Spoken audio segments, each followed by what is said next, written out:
She found peace in Islam, then her whole family followed. A true story from China. You know, I've heard many stories in my life, but there's one that stuck with me. A story from the heart of Shanghai about a young woman named Jing Yi. She was 27 years old, a brilliant graphic designer, working for one of the city's top tech companies. On the outside, her life looked perfect. Modern apartment, stable career, stylish friends.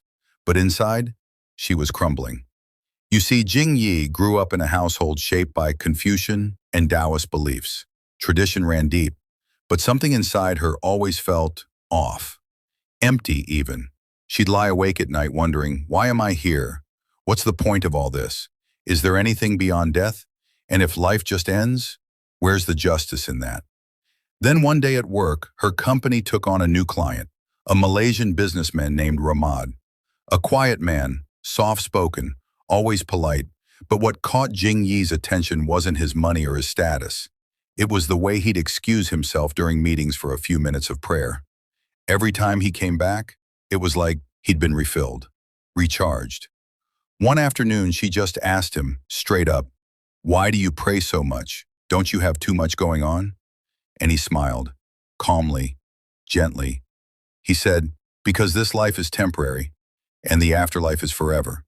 I pray to thank my Creator, to stay grounded. No success means anything without peace in the heart." Those words pierced her. She couldn't stop thinking about them. That night she did something she'd never done before. She typed, "What is Islam?" into her phone. That was the beginning of her real journey. What started as a search out of curiosity became a daily routine. Articles, YouTube lectures, documentaries, she soaked it all up like a sponge. And the more she learned, the more everything started to click. The oneness of God, the purpose of life, the hereafter, the Prophet Muhammad, peace be upon him. It was all profound. She felt like her soul was finally being fed after years of starvation. But fear crept in too. You see, in her community, Islam was misunderstood, seen as foreign, even threatening. And her parents? Fiercely traditional. Accepting Islam wasn't just a spiritual change, it was a cultural earthquake. But something deep inside Jing Yi had shifted. Her soul had found a calling, and she couldn't ignore it anymore. She decided to visit a mosque, quietly, alone. She stood outside the gate, heart racing, then walked in. The courtyard was peaceful, clean, still. As she stood there, unsure what to do next, a Chinese woman in a light blue hijab walked over and asked gently, "Can I help you?" Her name was Amina. Jing Yi hesitated, then whispered, "I want to learn about Islam." And so they sat. Under a tree, shaded from the sun, Amina answered every question. Why Muslims pray, who the Prophet is, what the Quran teaches. She wasn't pushy. At one point she said, "When I found Islam, it felt like my heart was finally alive. If you feel that too, don't be afraid. That feeling is a gift." That night, Jingyi couldn't sleep. She opened a Chinese translation of the Quran. Her eyes landed on this verse from Surah Al-An'am. "So whoever Allah wants to guide, he opens their heart to Islam." And right there, she broke down. She wept, not out of sadness, but from relief. She knew. This was it.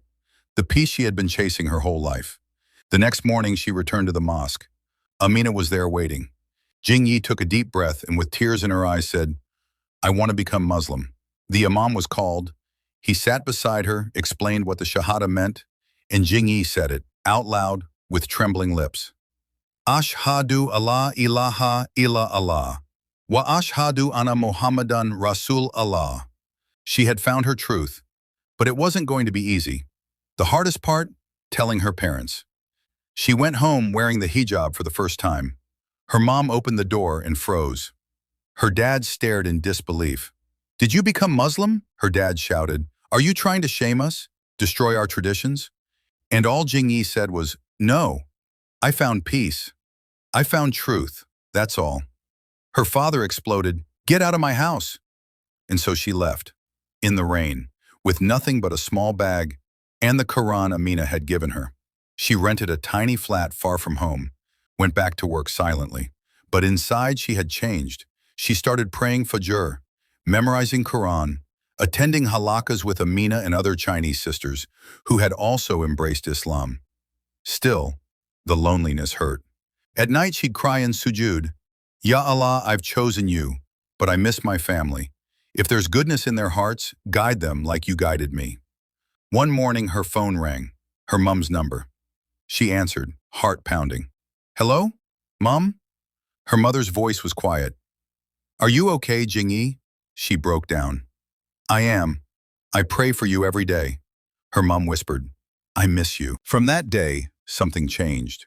Her mom began visiting her. Slowly, cautiously, she noticed the difference. How calm Jing Yi had become, how organized, how content. Islam made you like this, she asked. Jing Yi smiled. No, it brought me back to who I was always meant to be. Soon her brother started calling too. I don't get Islam, but you seem so at peace. It makes me wonder. Step by step, hearts were softening. Then one day her mum called crying. Can you teach me to pray?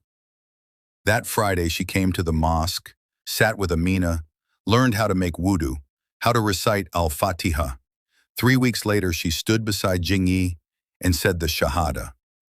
But her father? Still silent, still angry. Jing Yi didn't give up.